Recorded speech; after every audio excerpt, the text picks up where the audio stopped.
All right, hi everyone. We're in part two now of our deep national NAIA national tournament for 2026. Our discussion of bubble teams right now on the bubble that have that may have a chance at an at-large bid. So, we talked about in the last video, and again I'm gonna put the last video in my season 2 Matt Sports Talk 2025/26 season playlist, so you can go back in case you missed the last video where we talked about the teams on the bubble in the Cascade, the Mid-South, and the G-Pack. We talked about all three of those conferences. Last but not least, we're going to talk about the Crossroads.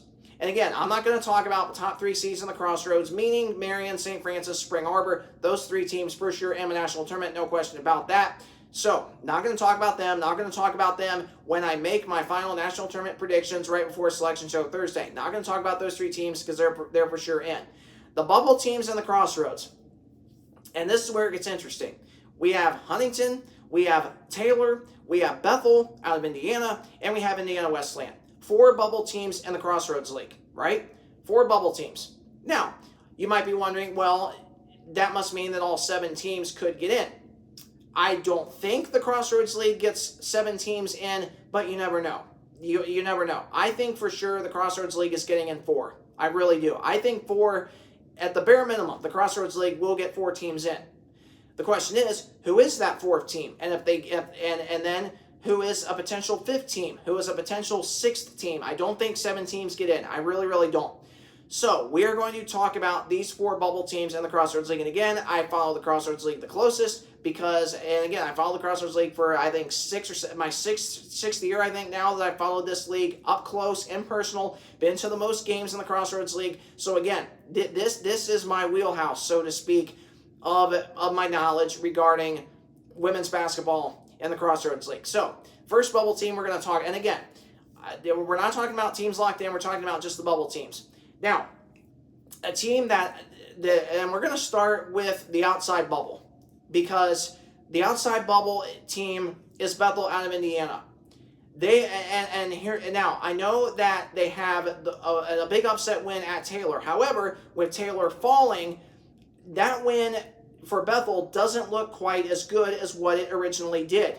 They do have 2 upset wins over Huntington this year. Again, Huntington is a bubble team, so I don't want to say that Bethel's 2 wins against Huntington are good wins. I don't want to say that right now, but because Bethel is still on the outside bubble looking in, and here's the reason why. Because Bethel in their non-conference, they did not play any good team in non-conference. Now I know they played IU South Bend. IU South Bend could be a bubble team out of the CCAC, the Chicagoland Collegiate Athletic Conference, another super tough conference. But Bethel lost that game to IU South Bend. Now, had they won that game, then obviously it would be a much different ball game, because in that regard, I think Bethel would have a good argument because of beating IU South Bend and because of South Bend being a bubble team on the outside looking in.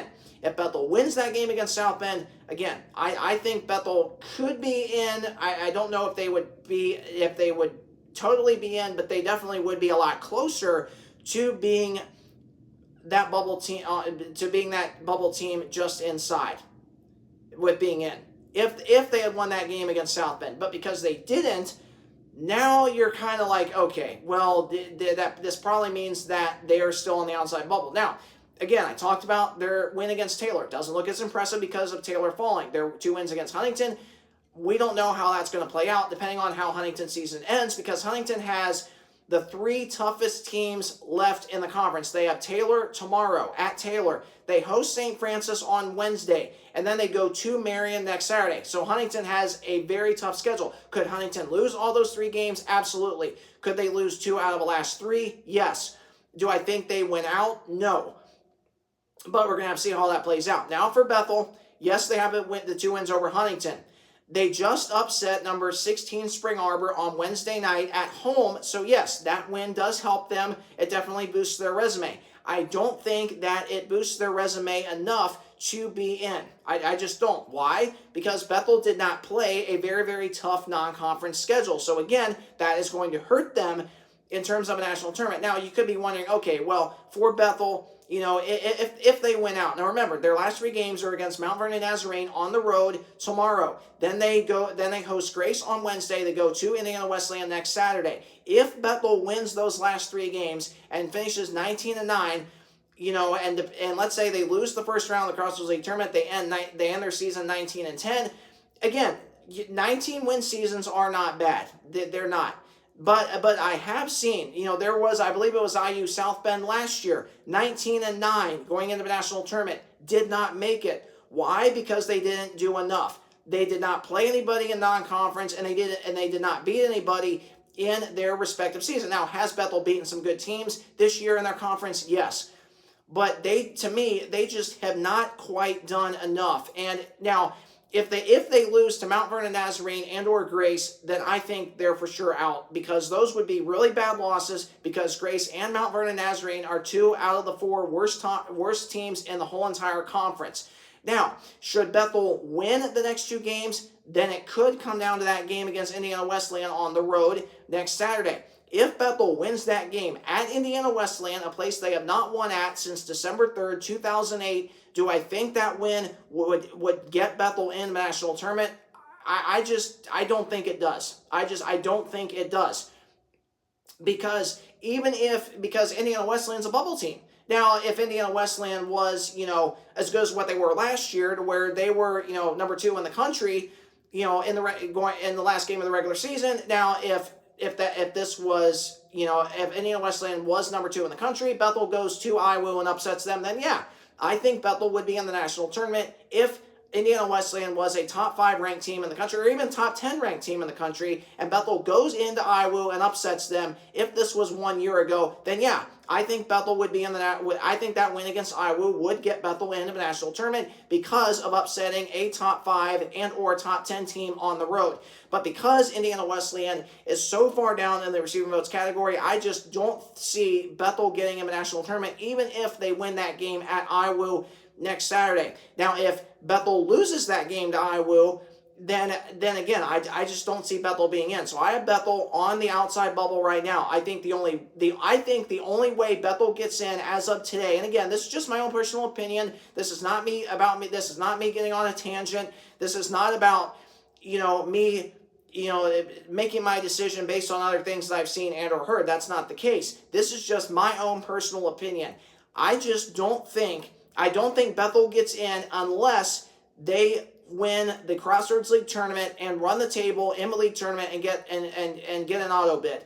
I think that is the only way Bethel gets in the national tournament. I don't think they get in as an at-large team. Again, I could be wrong. We've seen very strange things this year in terms of the top 25 polls. So again, could we see something similar in league tournaments? Yes. So again, we're going to have to see how all that plays out. So that's my take on Bethel being on the outside bubble. Now we get to Taylor.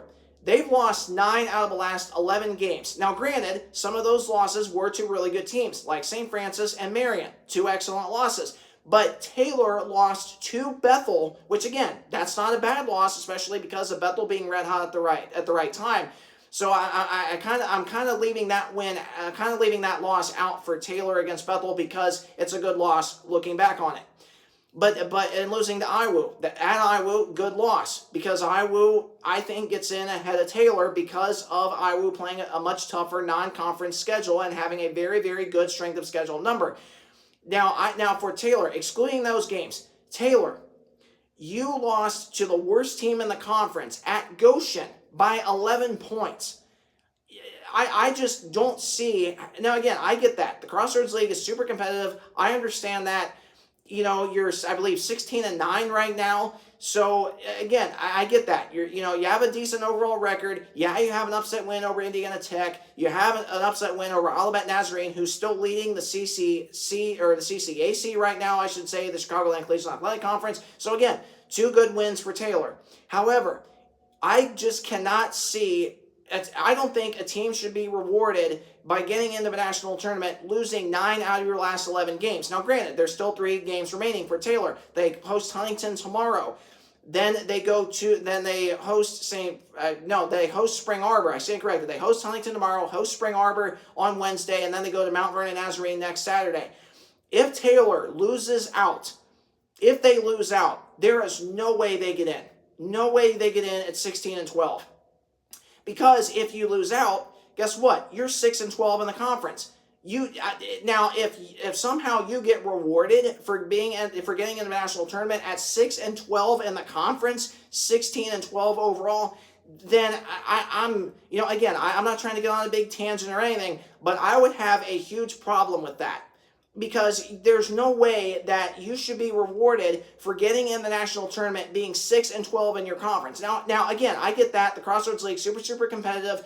And we've seen bottom teams beat top teams this year in the Crossroads League for the very first time since I've been following the league. So again, anything can happen. But there is no way possible in any scenario. There is no way that Taylor should be rewarded by getting into the national tournament at 6-12, let's just say, or even 7-11. I think 7-11 in the conference for Taylor is very reasonable. 16-11 overall. There is no way that you should be in the national tournament being 7-11, 7th in your conference, and let's say you get in ahead of Indiana Wesleyan if you're Taylor. There is in no world possible does that make any sense. And again, I'm not trying to get on a big tangent. I'm just saying my own personal opinion on this. That there's no way Taylor should be in at 7-11. Now, should Taylor run the last 3 games, get to 9-9, get to 19-9 overall, then I think they have a little bit of a better chance. But again, I just don't think that would be enough, even if they run the table and finish 9-9 and 19-9, because there have been teams in past years that have been 19-9, not make the national tournament. If Taylor runs the table, I think they could be another one of those teams and still not make it, even being 19-9, 9-9 in the conference. So that's my take on Taylor, and I apologize if I seemed like I got on a tangent there. I did not intend for that to happen, but I was just being honest and sharing my personal opinion on Taylor. Now we get to Huntington. And now again, I would have Taylor on the outside bubble right now, as well as Bethel out of Indiana, as of today. Huntington, I would have them on the bubble, but inside the bubble. Why? Because you have wins against Taylor, which was at home, good win. But you have 2 losses to Bethel this year. Now, if you're Huntington, you lost 2 games to Bethel. Now, looking at where Bethel is right now in terms of how red hot they're playing, I think those are two okay losses for Huntington. Not great, but not super terrible. I think but again, for Huntington, you also have 2 wins over Indiana Wesleyan, which for Indiana Wesleyan being a bubble team, to me, I would have IWU in ahead of Huntington all day long, because IWU played a much tougher non-conference than Huntington did. Now, don't get me wrong. Huntington played a good non-conference too. They played Cumberland's out of Kentucky. They played Lindsey Wilson, lost both those games. But they also played St. Xavier out of Illinois, a team. Again, that's a team on the bubble in the CCAC. A really good win for Huntington. Really good win. So, you have Huntington right now. I believe they're 16-7, they're 18-6, I want to say right now, 18-7, somewhere in there. So, but for them, even if they lose out and be 18-9 or 18-10, I think they're still in. I really do, because of having some really good quality wins. Now, they don't really have any bad losses, and that is one good thing about Huntington, is they've beaten everybody that they're supposed to beat with teams below them except Bethel. But at the same time, they do not have any wins against, I stand corrected, they do have the upset win over Marion. So they do have 1 win against teams ahead of them. So, do I think the win against Marion helps them and gets them in? Yes. So again, I would have Huntington in on the bubble right now, though, depending on how the last 3 games play out. But if they win 2 out of the last 3 games, they're for sure in, a for sure lock, no doubt about it. Now, last but not least, we get down to Indiana Wesleyan. Now, Indiana Wesleyan, I know you've had a rough year. 14-11, 8-7 in the conference. You're playing your best ball that you have played all season long over the last few weeks. Now, I know you lost your 3rd leading scorer, Emily Mattingly, due to a knee injury in the game against Huntington last week. However, in the second half of conference play, this is a Lady Wildcats team that is 4-2 in the second half of conference play. We did not see that at all in the first half of the season. I think this team is gelling a lot better right now. I think that they're finding ways to close out games more so now than what they did before. their games on the road have gotten way better. As in the first half of the year, they struggled mightily on the road in the first half of the year and had a lot of blowout losses. Again, their blowout losses on the road were to some really, really good teams. And they only suffered a 3-point loss on the road against Indiana Tech. Indiana Tech, one win away from locking themselves in the national tournament. So an excellent loss for Iowa, an excellent loss to Campbellsville, excellent loss to Bethel out of Tennessee. Even though both those games were by 18 points, excellent losses for the Lady Wildcats. The only bad loss that they have had this year has come to Grace. Their only bad loss. Now, if you're able to beat Grace tomorrow, then again, that is really going to help you. Now, you look at their strength of schedule. They're 6th in strength of schedule. That is the best out of everybody in the conference. Their opponent's winning percentage is .621, which is the best out of all the bubble teams in the Crossroads League. So, this is a Lady Wildcats team. I definitely would have them, and now I would have them on the bubble. They're not a for sure lock. I would have them on the bubble. But now, I would have them on the inside bubble being in, but they could, depending on how the rest of the season goes, they could also use some improvement. Same thing for Huntington. So, in my opinion, Huntington and Indiana Wesleyan, the only two teams on the bubble that would be in. They would be on the inside bubble, but they could use some improvement. Then the outside bubble looking in, I would have Taylor and Bethel, respectively, in that order. So those are the bubble teams in the Crossroads League, and where I would have all 4 of them as of right now. And again, things are going to change because we're down to 3 games in the regular season, which is hard to believe. Then, of course, we have the conference tournaments that start next Tuesday. Actually, start next Tuesday, I believe, because I know the men start next Wednesday. So yeah, we're literally down to almost to a week and a half, roughly right now, before the conference tournament starts. So it's going to be interesting to see how all that plays out. And again, would I have Indiana Wesleyan in ahead of Huntington on Selection Show Thursday? Yes.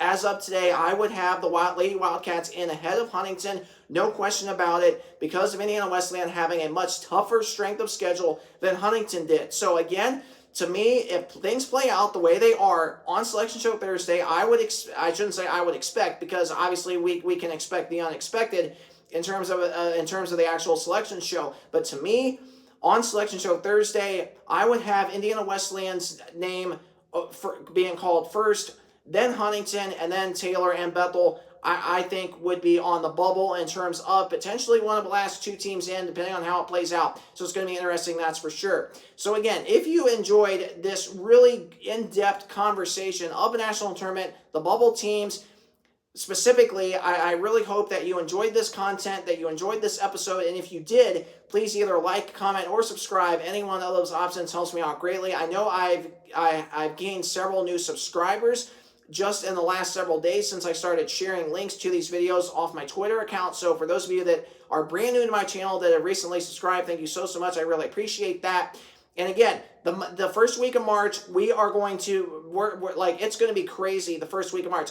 In a good way. It's going to be crazy good because I have a lot of information to share with you that week, not just recapping Crossroads League Tournament Championship games, but also getting you set up for the national tournament, making my final predictions based on final standings, as well as for some teams, based on just the bubble teams only, based on their final RPI, ARC, and quad records. I am super excited to share all that with you the first week of March, so I am going to be busy. This is the place to be the first week of March here on my YouTube channel, so please subscribe down below so you are first notified whenever I upload those episodes. And also, please give me a follow on Twitter at Matt J. Harden. It's all in lowercase. I am going to share links from there directly here to YouTube, so in case you don't have YouTube on your device, or you don't have a desktop computer, or you don't have a laptop, but you do have a social media account, meaning Twitter, you can definitely still watch all of my videos from my Twitter account. It'll take you here directly to my YouTube channel, so you can easily follow along once we get into the month of March, because it is going to be amazing, that's for sure. So